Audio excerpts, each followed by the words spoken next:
എല്ലാവർക്കും സ്ട്രോബെറി ചാനലിലേക്ക് സ്വാഗതം. ഞാൻ ഗീതു.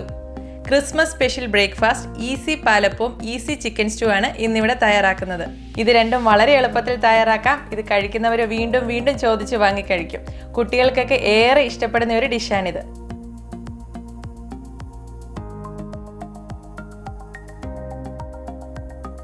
ആദ്യം നമുക്ക് ചിക്കൻ സ്റ്റൂവിൻ്റെ റെസിപ്പി നോക്കാം. പാലപ്പത്തിൻ്റെ റെസിപ്പി മാത്രം വേണ്ടവരെ ചാപ്റ്റർ 2 സ്കിപ്പ് ചെയ്യുക.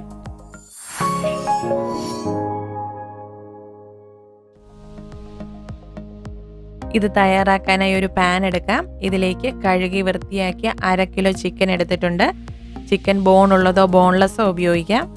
ഇനി ഇതിലേക്ക് വലിയ സൈസിൽ സ്ക്വയർ ഷേപ്പിൽ അരിഞ്ഞിരിക്കുന്ന 2 മീഡിയം സവാള, ഒരു വലിയ ഉരുളക്കിഴങ്ങ് ചതുര കഷ്ണങ്ങളായിട്ടാണ് മുറിച്ചെടുത്തിരിക്കുന്നത്, ഒരു ചെറിയ തക്കാളി അരിഞ്ഞത്. ഈ കറിയിലേക്ക് ഒത്തിരി പുളിയൊന്നും വേണ്ട, അതുകൊണ്ട് ചെറിയ തക്കാളി തന്നെ മതി. നടുവേ കീറിയ 3 പച്ചമുളക്. ഇത് നല്ല എരിവുള്ളതാണ്, അതുകൊണ്ട് ഞാൻ 3 ചേർക്കുന്നുള്ളൂ. നിങ്ങളുടെ എരിവിനനുസരിച്ച് കൂടുതൽ ചേർക്കുക. ഒരു വലിയ കഷ്ണം ഇഞ്ചി, 15 ഗ്രാംസ് ഉണ്ട്. നീളത്തിൽ വലിയ കഷ്ണങ്ങളായിട്ട് മുറിച്ചെടുത്താൽ മതി. 1-2 തണ്ട് കറിവേപ്പില. ഇനി സ്പൈസസ് ചേർക്കാം. 3 ഏലയ്ക്ക, 3 ഗ്രാമ്പു, ഒരു ചെറിയ കഷ്ണം പട്ട, 1 ടീസ്പൂൺ ഉപ്പ്. ഇതിനി നന്നായി ഇളക്കി യോജിപ്പിക്കാം. അതിനുശേഷം ഇത് അടച്ച് 10-15 മിനിറ്റ് മാറ്റി വയ്ക്കാം. ഈ രീതിയിൽ മാരിനേറ്റ് ചെയ്ത് വെക്കേണ്ട കാര്യമൊന്നുമില്ല, അല്ലെങ്കിലും ഈ കറിക്ക് നല്ല ടേസ്റ്റാണ്.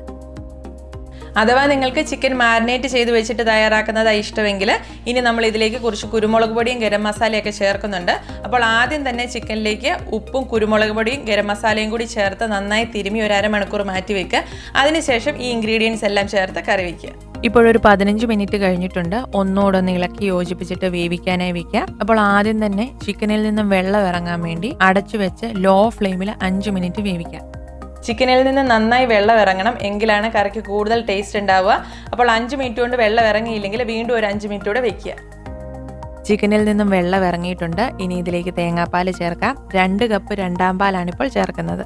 തേങ്ങാപ്പാൽ ക്യാൻഡ് കോക്കനട്ട് മിൽക്ക് യൂസ് ചെയ്യാം. അതല്ലെങ്കിൽ കോക്കനട്ട് മിൽക്ക് പൗഡർ മിക്സ് ചെയ്ത് ചേർക്കാം. അതല്ലെങ്കിൽ ഫ്രഷ് കോക്കനട്ടിൽ നിന്നും എടുക്കാം. അതിനായിട്ട് 1 കപ്പ് തേങ്ങ ചിരകിയതിലേക്ക് 1/2 കപ്പ് ചെറു ചൂടുവെള്ളം ഒഴിച്ച് മിക്സിയിലിട്ട് നന്നായിട്ട് അടിച്ച് പിഴിഞ്ഞെടുക്കുക. 1/2 കപ്പ് 1/4 പാല് കിട്ടും. പിന്നീട് അതിലേക്ക് 2 കപ്പ് ചെറു ചൂടുവെള്ളം ഒഴിച്ച് അടിച്ച് പിഴിഞ്ഞെടുക്കുക. അപ്പോൾ 2 കപ്പ് പാല് കിട്ടും. അത് ഈ സമയത്ത് ചേർക്കുക. ഇതിനി നന്നായി ഇളക്കി യോജിപ്പിച്ചിട്ട് മീഡിയം ഫ്ലെയിമിലിട്ട് മൂടി വെച്ച് വേവിക്കാം. ഒരു 5 മിനിറ്റ് മതി. ഇതുപോലെ തിളച്ചു തുടങ്ങും. അപ്പോൾ നമുക്ക് ഫ്ലെയിം കുറച്ചിടാം. ഇപ്പോഴിതൊന്ന് ഇളക്കി കൊടുത്തിട്ട് വീണ്ടും മൂടി വെച്ച് വേവിക്കാം. ഇതേ രീതിയിൽ 25 തൊട്ട് 30 മിനിറ്റ് വരെ വേവിക്കണം. അപ്പോൾ ഇടയ്ക്കിടയ്ക്ക് തുറന്ന് ഇളക്കി കൊടുത്തുകൊണ്ടിരിക്കണം. ഫ്ലെയിം വല്ലാണ്ട് കൂട്ടിയിട്ടാൽ വെള്ളം പെട്ടെന്ന് വറ്റിപ്പോകും. അതുകൊണ്ട് ലോയ്ക്കും മീഡിയത്തിലും ഇടയിലൊരു ഫ്ലെയിമിലിട്ട് വേവിച്ചാൽ മതി. പക്ഷേ ഈ രീതിയിൽ തിളച്ചുകൊണ്ടിരിക്കണം. ഇപ്പോഴൊരു 25 മിനിറ്റ് കഴിഞ്ഞിട്ടുണ്ട്. ചിക്കൻ ഏകദേശം വേവായി കഴിഞ്ഞു. ഇപ്പോൾ ഈ ചാറൊന്ന് കുറുകി വരുന്നതിനായി ഇതിലേക്ക് കോൺഫ്ലവർ ചേർക്കാം. 2 ടീസ്പൂൺ കോൺഫ്ലവർ 1/4 കപ്പ് പച്ചവെള്ളത്തിൽ നന്നായിട്ട് മിക്സ് ചെയ്തിട്ട് ചേർക്കാം. ഇനി ഇത് നന്നായി ഇളക്കി യോജിപ്പിക്കാം. ഇപ്പോൾ ഈ കോൺഫ്ലവർ ചേർക്കണമെന്ന് നിർബന്ധമില്ല. അതിന് പകരമായിട്ട് ഇതിൽ ചേർത്തിരിക്കുന്ന പൊട്ടറ്റോ തവി കൊണ്ട് തന്നെ ഒന്ന് ഉടച്ചിട്ട് കൊടുത്താൽ മതി. ചാറ് നല്ല കുറുകി കിട്ടും. അതായത് അപ്പോൾ ചാറ് നന്നായിട്ട് കുറുകി വന്നിട്ടുണ്ട്. ഈ സമയത്ത് ഇതിലേക്ക് കറിക്ക് കൂടുതൽ ടേസ്റ്റ് ഉണ്ടാവാൻ വേണ്ടി കുറച്ച് കാഷ്യൂസ് അരച്ച് ചേർക്കുന്നുണ്ട്. അതിനായിട്ട് മിക്സിയുടെ ചെറിയ ജാറിലേക്ക് 10-12 കാഷ്യൂസ് എടുക്കുക. ആദ്യം വെള്ളം ചേർക്കാതെ നന്നായിട്ടൊന്ന് പൊടിച്ചെടുക്കുക. അതിനുശേഷം വെള്ളം ചേർത്ത് നന്നായിട്ട് അരച്ചെടുക്കുക. തരികളൊന്നുമില്ലാതെ ഈ രീതിയിൽ നന്നായിട്ട് അരച്ചെടുത്തിട്ടുണ്ട്. ഇത് കറിയിലേക്ക് ചേർത്ത് നന്നായി ഇളക്കി യോജിപ്പിക്കാം. ഈ കറിയിൽ കാഷ്യൂസ് അരച്ച് ചേർക്കണമെന്ന് നിർബന്ധമില്ല, പക്ഷേ ഇത് ചേർത്താൽ കറിക്ക് അപാര ടേസ്റ്റ് ആയിരിക്കും. ഇപ്പോഴൊരു 30 മിനിറ്റ് നമ്മൾ ചിക്കൻ വേവിച്ചിട്ടുണ്ട്. ചിക്കൻ പൂർണ്ണമായിട്ടും വേവായിട്ടുണ്ട്. ഇപ്പോഴിതിലേക്ക് 1/2 ടീസ്പൂൺ ഗരം മസാലയും 1 ടീസ്പൂൺ കുരുമുളക് പൊടിയും കൂടി ചേർത്ത് വീണ്ടും നന്നായി ഇളക്കി യോജിപ്പിക്കും. ഇതിലാദ്യം നമ്മൾ സ്പൈസസ് ചേർത്തപ്പോൾ അത് ചതച്ചാണ് ചേർത്തതെങ്കിൽ ഇപ്പോൾ കറിയുടെ ടേസ്റ്റ് നോക്കിയിട്ട് ആവശ്യമെങ്കിൽ മാത്രം ഗരം മസാല ചേർത്താൽ മതി. ഇനി ഫ്ലെയിം ഓഫ് ചെയ്തിട്ട് ഇതിലേക്ക് കുറച്ച് മല്ലിയില, 5-6 ഇല മതി, 1 തണ്ട് കറിവേപ്പില, 1/2 കപ്പ് 1/4 പാല്, ഇത്രയും കൂടി ചേർത്തിട്ട് മൂടി വയ്ക്കാം. ഇപ്പോഴീ ചേർത്ത മല്ലിയില നിർബന്ധമല്ല, കയ്യിലുണ്ടെങ്കിൽ ചേർത്താൽ മതി. ഈ സമയത്ത് ഇതിലേക്ക് ഈ 1/4 പാല് ചേർത്തില്ലെങ്കിലും കുഴപ്പമില്ല, കാരണം നമ്മൾ ഇതിൽ കാഷ്യൂസ് അരച്ച് ചേർത്തിരിക്കുന്നത് കൊണ്ട് 1/4 പാല് ചേർത്തില്ലെങ്കിലും കറിക്ക് നല്ല ടേസ്റ്റ് ഉണ്ടാവും. അപ്പോൾ ഒരു 5 മിനിറ്റ് ഇങ്ങനെ മൂടിയിരിക്കട്ടെ. അതിനുശേഷം ഇത് തുറന്ന് നന്നായി ഇളക്കി മിക്സ് ചെയ്തിട്ട് ചൂടോടുകൂടി തന്നെ സെർവ് ചെയ്യാം. അപ്പോൾ ഈ കറി ഇതിലും വേഗത്തിൽ തയ്യാറാക്കി എടുക്കണമെങ്കിൽ കുക്കറിൽ വേവിച്ചാൽ മതി. നമ്മൾ ആദ്യം ചേർത്ത എല്ലാ ഇൻഗ്രീഡിയൻസും കൂടെ കുക്കറിലേക്ക് ഇട്ട് ഒരു വിസിൽ വേവിക്കുക. പ്രഷർ പോയി തുറന്നതിന് ശേഷം കാഷ്യൂ പേസ്റ്റും 1 പാലും മല്ലിയിലയും കറിവേപ്പിലയും ചേർക്കുക. അപ്പോൾ വളരെ പെട്ടെന്ന് നല്ല അടിപൊളി രുചിയിൽ ചിക്കൻ സ്റ്റൂ ഇവിടെ റെഡി ആയിട്ടുണ്ട്. നിങ്ങളെല്ലാവരും ഇത് ഒരിക്കലും ഒന്ന് ട്രൈ ചെയ്ത് നോക്കണം. പിന്നെ ഞാൻ പറഞ്ഞില്ലേലും നിങ്ങളത് വീണ്ടും ഉണ്ടാക്കും.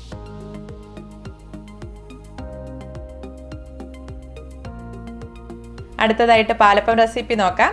അരി അരയ്ക്കാതെയും കപ്പി കാച്ചാതെയും തേങ്ങാപ്പാൽ പിഴിയാതെയും വളരെ എളുപ്പത്തിൽ തയ്യാറാക്കാവുന്ന ഈസി പാലപ്പമാണ് ഇന്നിവിടെ തയ്യാറാക്കുന്നത്. ഈ അപ്പത്തിൻ്റെ മാവ് റെഡിയാക്കാൻ വെറും 5 മിനിറ്റ് മതി. അപ്പത്തിൻ്റെ മാവ് തയ്യാറാക്കാനായി ആദ്യം തന്നെ മിക്സിയുടെ വലിയ ജാറിലേക്ക് 1 കപ്പ് അരിപ്പൊടി എടുക്കുന്നു. നമ്മൾ കടയിൽ നിന്നും അപ്പം, ഇടിയപ്പം, പത്തിരിക്കൊക്കെ മേടിക്കുന്ന വറുത്ത അരിപ്പൊടിയാണിത്. ഇനി ഇതിലേക്ക് 1/2 കപ്പ് തേങ്ങ ചിരകിയത്, 4 ടേബിൾ സ്പൂൺ ചോറ്, ഇത് മട്ടയരി വേവിച്ചതാണ്, ഏതരിയുടെ ചോറായാലും മതി, 2 ടേബിൾ സ്പൂൺ പഞ്ചസാര, 1/4 ടീസ്പൂൺ ഈസ്റ്റ്. ഞാനിവിടെ ആക്റ്റീവ് ഡ്രൈ ഈസ്റ്റ് ആണ് ഉപയോഗിച്ചിരിക്കുന്നത്. വലിയ തരിയുള്ള ഡ്രൈ ഈസ്റ്റ് ആണ് നിങ്ങളുടെ കയ്യിൽ ഉള്ളതെങ്കിൽ ചെറു ചൂടുവെള്ളത്തിൽ ഈസ്റ്റും പഞ്ചസാരയും കൂടി ഇട്ട് 10 മിനിറ്റ് മാറ്റി വെച്ച് പൊങ്ങിയതിന് ശേഷം ഇതിൽ ചേർക്കുക. ഇതിന് പകരം ഇൻസ്റ്റൻറ്റ് ഈസ്റ്റ് വേണമെങ്കിലും ചേർക്കാം. അപ്പോൾ മാവ് 1-2 മണിക്കൂർ കൊണ്ട് പൊങ്ങി വരും. ഞാനിവിടെ തലേദിവസം അപ്പത്തിൻ്റെ മാവ് തയ്യാറാക്കി വെച്ചിട്ട് പിറ്റേന്ന് രാവിലെ ബ്രേക്ക്ഫാസ്റ്റിന് തയ്യാറാക്കാവുന്ന രീതിയിലാണ് മാവ് റെഡിയാക്കുന്നത്. ഇനി ഇതിലേക്ക് വെള്ളമാണ് ചേർക്കാനുള്ളത്. 1.5 കപ്പ് വെള്ളമാണ് വേണ്ടത്. അപ്പോൾ ഇത് ആദ്യം തന്നെ മുഴുവനായി ചേർക്കാതെ കുറേശ്ശെയായി ചേർത്തൊന്ന് മിക്സ് ചെയ്തെടുക്കാം. അപ്പോൾ ഈ രീതിയിലൊന്ന് മിക്സ് ചെയ്യാതെ ഇത് അടിച്ചെടുത്താൽ അരിപ്പൊടി മിക്സിയുടെ അടിഭാഗത്ത് കട്ട പിടിച്ചിരുന്നിട്ട് മിക്സിയുടെ ബ്ലേഡ് സ്റ്റക്കാവാൻ ചാൻസ് ഉണ്ട്. ഇപ്പോഴിതിലെ തേങ്ങയൊക്കെ നന്നായിട്ട് അരഞ്ഞു കിട്ടണമെങ്കിൽ ആദ്യം 1 കപ്പ് വെള്ളം ചേർത്ത് നന്നായിട്ട് അരച്ചെടുക്കുക. അതിനുശേഷം ബാക്കി 1/2 കപ്പും കൂടെ ചേർത്ത് അരച്ചെടുക്കുക. അതായത് ഇപ്പോൾ 1.5 കപ്പ് വെള്ളം ചേർത്ത് 2 മിനിറ്റ് നന്നായിട്ട് അരച്ചെടുത്തിട്ടുണ്ട്. ഇതൊരു ബോളിലേക്ക് മാറ്റാം.